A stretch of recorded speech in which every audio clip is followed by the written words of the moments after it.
أعوذ بالله السميع العليم من الشيطان الرجيم. بسم الله الرحمن الرحيم. الحمد لله رب العالمين وبه نستعين على أمور الدين وعلى آله وصحبه ومن تبعه ووالاه. سبحانك لا علم لنا إلا ما علمتنا إنك أنت العليم الحكيم.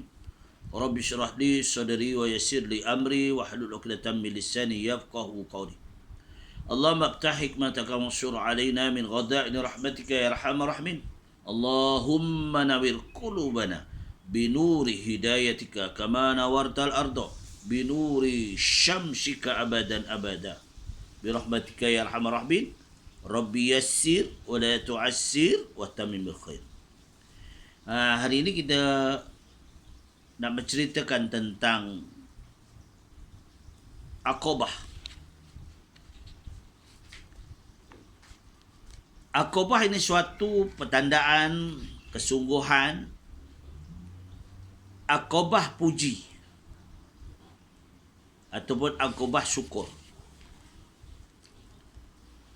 Ya, Aqabah puji atau Aqabatul hamdi wasyukr.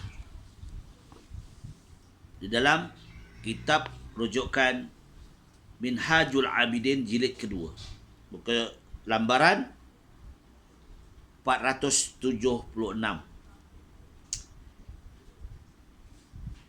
Aqabah ini satu pujian hak Allah Ta'ala. Kemudian selepas selesai merentasi ke-6 Aqabah, ini Aqabah yang ke-7, selepas berjaya mencapai maksud mengerjakan ibadah yang selamat sejahtera dari kebinasaan ini, maka wajiblah atas anda memuji, bersyukur kepada Allah Subhanahu Wa Taala terhadap nikmat yang besar dan pemberian kurnia yang mulia ini. Semoga Allah SWT mengelokkan taufiknya, memberi taufik kepada anda dan kepada kami juga. Sesungguhnya diwajibkan yang demikian terhadap anda kerana dua perkara. Pertama, untuk mendapatkan keberkatan nikmat ataupun berkekalan nikmat yang besar itu. Yang kedua, untuk menghasilkan pertambahan nikmat. Jadi, kesungguhan. Sebab itulah kita, setiap apa yang kita pohon pada Allah Ta'ala, kita kena puji pada Allah. Contohnya, A'udzubillahi minasyaitonirrajim. Bismillahirrahmanirrahim. Hamdan syakirin, hamdan sabirin, hamdan yuafi ni'amahu wa yukabi mazidah. Ya Rabbana lakal hamdu kama yanbaghi li jalal wajhikal azim sultanik. Kita kena hadapkan pujian pada Allah. Kemudian kita kena hadapkan dengan mencintai bagi Rasulullah, berselawat bagi Rasulullah. Wa sallallahu alaihi sayyidina wa maulana Muhammad wa ala alihi wa sahbihi wa man tabi'ahu wa wala. Wa sallallahu alaihi sayyidina Muhammad wa ala alihi wa sahbihi ajma'in. Walhamdulillahi rabbil alamin. Ini merupakan adapun keberkekalan nikmat sesungguhnya disebabkan kerana bersyukurnya seorang. Sebab itu syukur ini sangat penting, kerana merupakan pengikat segala nikmat. Dengan bersyukur, nikmat akan berterusan dan berkekalan. Dan sebaliknya, dengan tidak bersyukur, nikmat akan hilang dan akan berpindah pergi entah ke mana. Ni Allah menjelaskan dalam firman-Nya dalam surah Ar-Ra'd ayat 11. Innallaha la yughayyiru ma biqaumin hatta yughayyiru ma bi anfusihim. Sesungguhnya Allah tidak akan mengubah apa yang ada pada suatu kaum sehingga mereka mengubah apa yang ada pada diri mereka sendiri. Kita kena ubahlah. Kalau malas, jadikan rajin. Ya. Jadi ubah. Jadi kehidupan kita kena ubah. Kalau kita selalu melakukan kemungkaran, kena selalu bertaubat. Minta pada Allah. Mudah-mudahan inilah supaya kita selalu ingat pada Allah dan bersyukur nikmat Allah. Allah menyatakan dalam firman-Nya, semulia-mulia firman Allah, fakafarat bi an'amillah wa adzaqaha Allah libasal ju'i wal khaufi bima kanu yasna'un. Surah An-Nahl ayat 112. Kemudian, yakni penduduk desa itu telah kufur dengan nikmat-nikmat Allah, maka kerana itulah Allah telah merasakan mereka pakaian kelaparan. Merasakan mereka dengan kedudukan kelaparan dan ketakutan. Disebabkan apa? Disebabkan telah mereka lakukan perkara-perkara yang dilarang oleh Allah Ta'ala. Dan lagi firman Allah Ta'ala dalam surah An-Nisa ayat 147.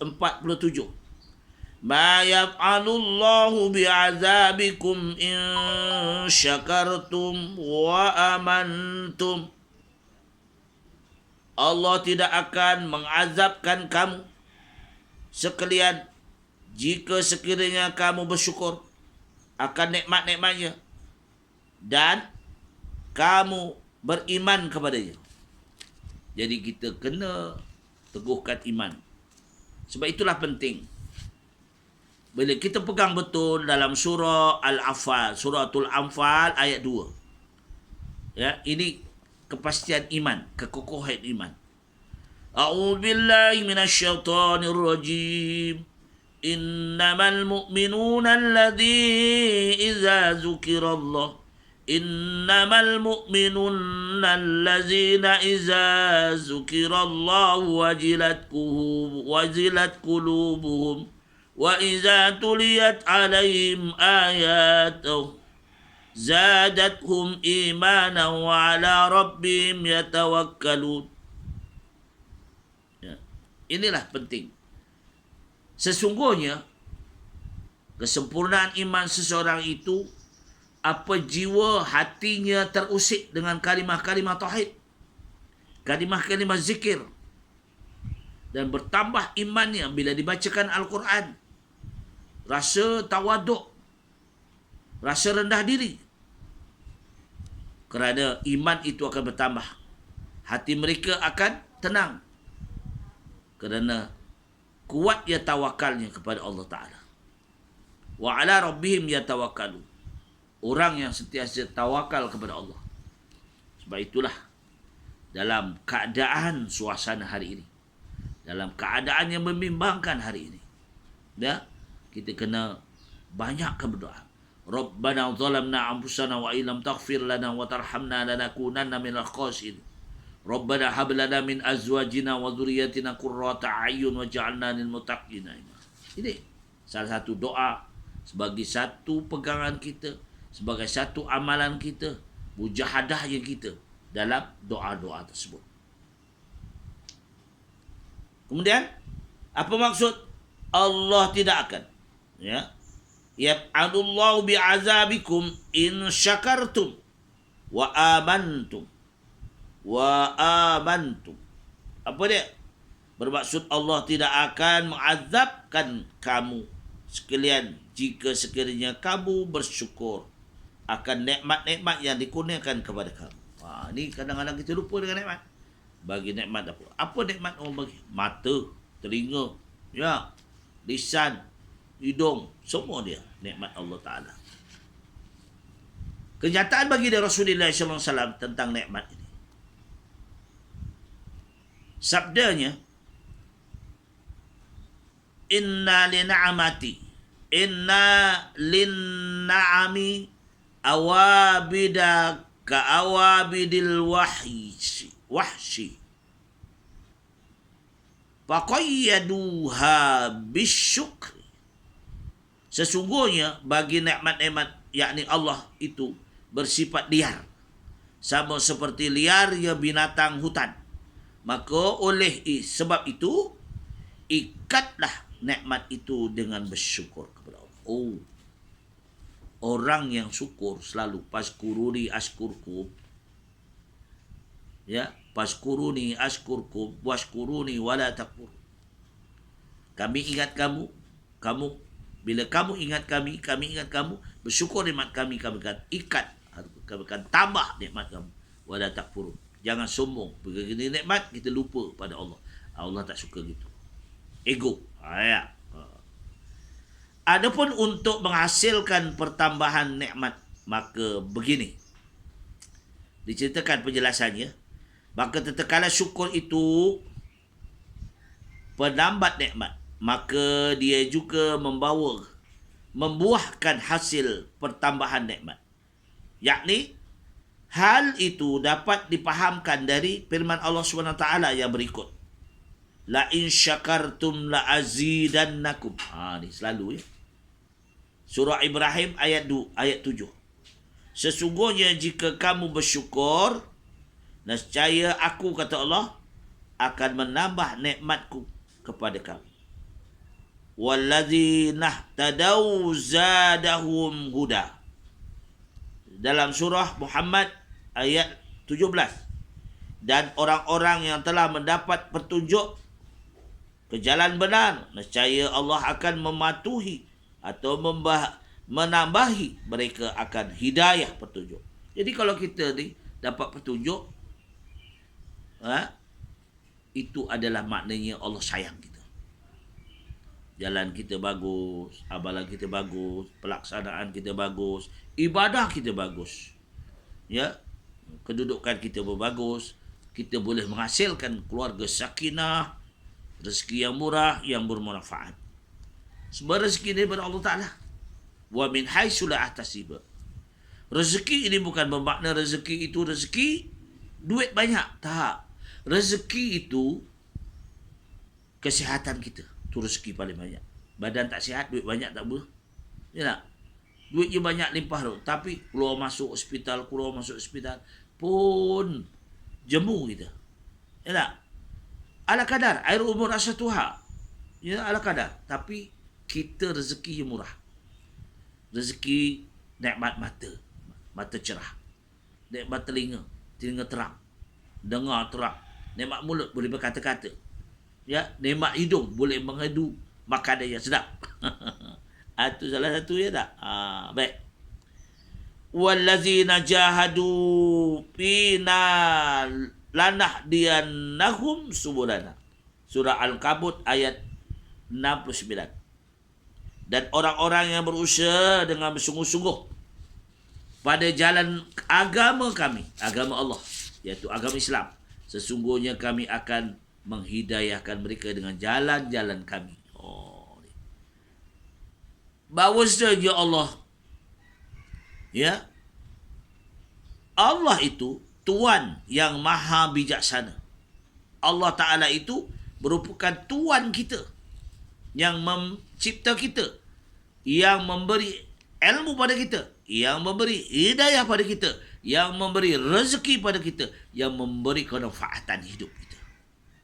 Itu sebab kita selalu Allahumma anfa'ni fi badani, Allahumma anfa'ni fi basari, Allahumma anfa'ni fi sam'i, Allahumma anfa'ni fi lisani, Allahumma anfa'ni fi hayati. Jadi kita minta pada Allah manfaat tubuh badan kita, sihat, boleh buat kerja. Ya. Bi akli, akal yang cergas, pendengaran yang nyata, mata yang jelas melihat manfaat, lisan yang boleh berkata-kata. Jadi kita bersyukur. Allahumma banyak minta pada Allah Ta'ala. Kerana doa ni penting. Ya, doa penting. Kerana doa mukhul ibadah. Doa itu otak sekali ibadah. Sebab orang yang berdoa selalu lapang jiwanya, tenang hatinya. Sebab dia ingat Allah. Dia berdoa pada Allah, mohon itu, mohon ini. Kita nak minta dengan Allah, Allah lagi kita minta lagi disuka. Lagi kita banyak minta lagi disuka. Kerana kita menyerahkan jiwa, raga, permintaan semua kepada Allah. Kalau kita minta kepada selain daripada Allah, maka Allah jadi murka. Ini minta sedekah sana, minta sedekah sini. Mintalah pada Allah. Ya tak? Hanya kalau kita minta bantuan untuk membina masjid, bantuan untuk memperbaiki oleh masjid, surau untuk menghatapi sebenarnya, kita minta itu orang supaya bagi sumbangan. Itu lain. Kita bagi tahu dia, kau nak bagi sumbangan, bagilah. Sekadar mana. Sumbangan ni sebagaimana? Bukan paksa. Tapi kalau nak banyak dia punya ganjaran akhirat, banyaklah sumbangannya. Tak? Ini sumbangan sedikit, akhirat nanti sedikit lah. Ya, kata orang, yang penting ikhlas. Tu betul, penting ikhlas. Tapi kalau lagi banyak, ya jangan. Maksudnya kalau kita bagi sumbangan, jangan cerita kat orang. Ini aku bagi kau 1,000. Ada satu cerita. Cerita ni sebuah kampung ni, cerita betul lah, cerita sebuah kampung. Jadi betul-betul ada mu'alab.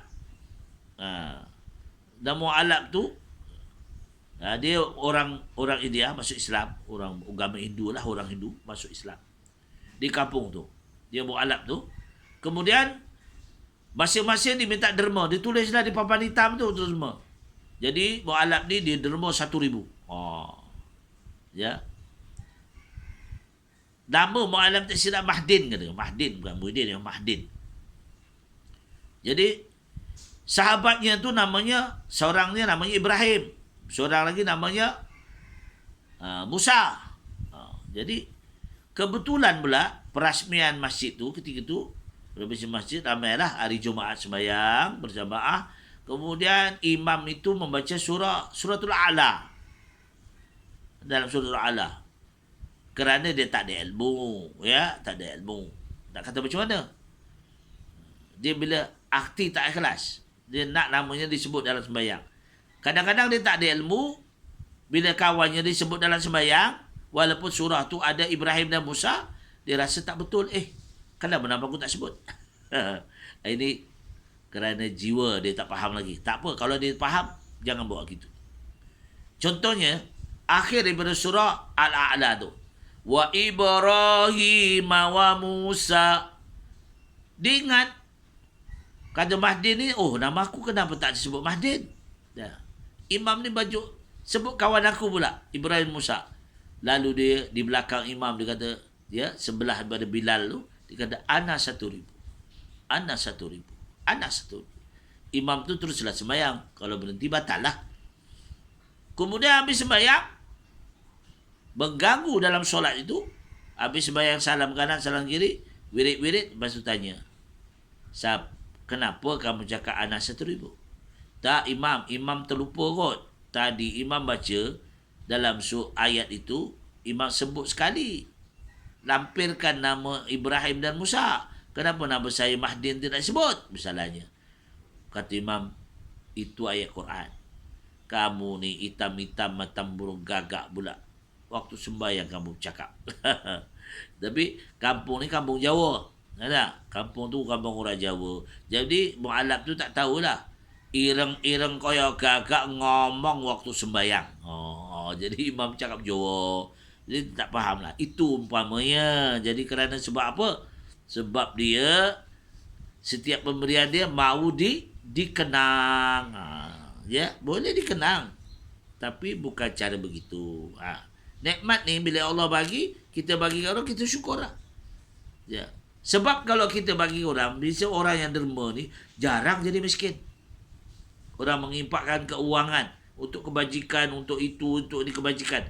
Jarang jadi miskin. Tambah kaya. Sebab Allah tambah lagi lipat ganda. Ni. Dah. Nikmat-nikmat Allah Ta'ala. Kenapa sebab apa? Sebab ada sifat syukur. Kemudian nikmat-nikmat Allah itu ada dua bahagian. Pertama namanya nikmat keduniaan. Kedua, nikmat keugamaan. Keduniaan ni, tu yang dia apa? Keduniaan tu bila kita satu dah nikmat, kaya, duitnya, jadi kedekut. Tapi keagamaan, dia dapat nikmat, diimpakkan untuk keagamaan. Ni.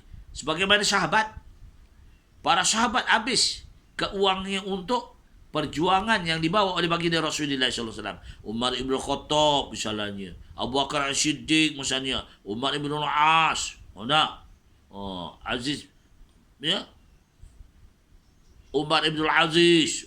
Ini nama-nama yang terkenal, ya, yang mengimpakkan keuangannya bukan sedikit, ya, bukan sedikit, tetapi inilah kelebihan yang Allah bagi kepada dia kerana kewujudan jiwa raga dia kerana Allah. Maka nikmat keduniaan itu ada dua jenis. Nikmat mendapat manfaat dan nikmat menolak mudarat. Ini dunia. Apa dia? Nikmat mendapat manfaat. Ialah Allah akan memberikan anda perkara-perkara yang baik dan perkara-perkara yang bermanfaat. Kemudian perkara-perkara yang manfaat itu ada dua jenis pula. Pertama, manfaat dari kejadian tubuh yang sempurna, sihat badan, keadaan selamat, hidupnya sejahtera, ya, sihat walafiat, dapat keluarga yang sakinah. Ini nikmat dunia. Keduanya, nikmat dari kelazatan-kelazatan, menyelerakan, nyandu, menyeronokkan, dan makanan, minuman, pakaian, perkawinan, lain-lain lagi daripada perkara-perkara berfaedah. Dan maksud nikmat yang dikatakan yang manfaat, ya, dunia. Nikmat yang mudarat, menolak mudarat, ya. Nikmat yang menolak mudarat. Apa dia? Ialah Allah SWT menghindarkan perkara-perkara yang merosak dan perkara-perkara yang mudaratkan daripada anda. Dan ianya ada dua jenis lagi. Pertama, menolak mudarat pada diri, iaitu Allah menyelamatkan diri anda dari terkena, ya, kelumpuhan, segala kebinasaan dan penyakit-penyakit. Kedua, menolak kepada apa jua kemudaratan yang akan menyusuli anda dari berbagai jenis halangan-halangan atau apa-apa jua maksud jahat terhadap anda, sama ada datang daripada manusia ataupun daripada jin atau daripada binatang buas atau pada binatang-binatang serigala dan melata di bumi atau seumpamanya. Dan ada pun nikmat keagamaan itu. Tadi nikmat keduniaan. Kadang nikmat agama ada dua jenis. Apa dia? Nikmat agama. Kerana kita melimpahkan keuangan, keapanya untuk agama. Apa dia? Pertama, nikmat taufik hidayah Allah. Allah menggunakan anda taufik. Firman Allah, ya, apa dia? Pertamanya, Allah memberikan anda taufik beragama Islam. Untung kita lahir dalam keadaan Islam. Kemudian taufik mengikut as-sunnah. Dan kemudian taufik mengerjakan taat. Pertama, mengikut sunnah Rasulullah SAW. Amal-amal yang sunat dilakukan, puasa sunatnya, sembahyang sunatnya, baca Qurannya, semua diamalkan. Ni. Ataupun sebagai poda'iyah. Itu nama taufik. Dan mengerjakan taat mudah. Nak sembahyang duha mudah, nak sembahyang itu mudah. Ni jadi pemalas. Badan sihat, malas. Makan kuat. Mudah. Dan nikmat pemeliharaan pula ialah pemeliharaan anda, iaitu pertamanya terpelihara daripada kufur, syirik, kemudian terpelihara daripada bid'ah, perkara bid'ah yang sesat, dan kemudian terpelihara daripada semua maksiat. Kemudian uraian terperinci daripada tentang nikmat keduniaan, iaitu keagamaan itu tidak mampu menghitung melainkan Tuhan jua, Tuhan yang maha mulia, yang alim, yang arif mengurniakan nikmat itu kepada anda sebagai bagaimana firman Allah SWT, iaitu menyatakan penjelasannya kepada anda sebagaimana dijelaskan dalam Jalla wa'ala wa in ta'uddu ni'matallahi la tuhsuha, dalam surah An-Nahl ayat 18. Dan jika kamu menghitung nikmat Allah, nescaya tiadalah kamu akan dapat menghitungnya. Ni. Dan sesungguhnya lagi bahawa keberkekalan semua nikmat itu selepas Allah mengurniakan nikmat-nikmat itu kepada anda, dan kemudian mengurniakan pula penambahan terhadap nikmat-nikmat tadi daripada semua pintu-pintu nikmat, dan dengan banyaknya yang tidak mampu oleh ramalan pemikiran kamu untuk mengiranya. Bergantung dengan suatu perkara, iaitu dengan kesyukuran, kepujian kepada Allah. Jadi itulah perkongsian kita yang baik kepada Allah, mana kekurang saya memohon maghfirah Allah Taala. Aku qouli hadza, astaghfirullahalazim wa lakum, wa billahi taufiq wal hidayah. Wassalamualaikum warahmatullahi wabarakatuh.